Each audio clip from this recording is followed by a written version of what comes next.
So yes, మరి ఆలస్యం చేయకుండా అర్జున్ సాయి గారు మాటలు వినేద్దాము.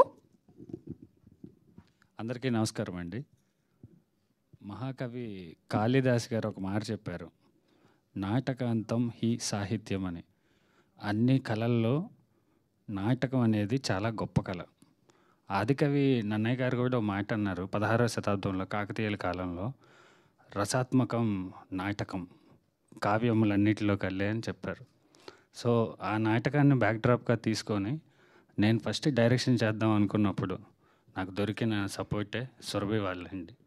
ఒక 140-150 ఇయర్స్ నుంచి వాళ్ళు ఈ స్టేజ్ కోసం ఇంకా అమ్మలాగా దాన్ని కాపాడుకుంటూ ఉన్నారు.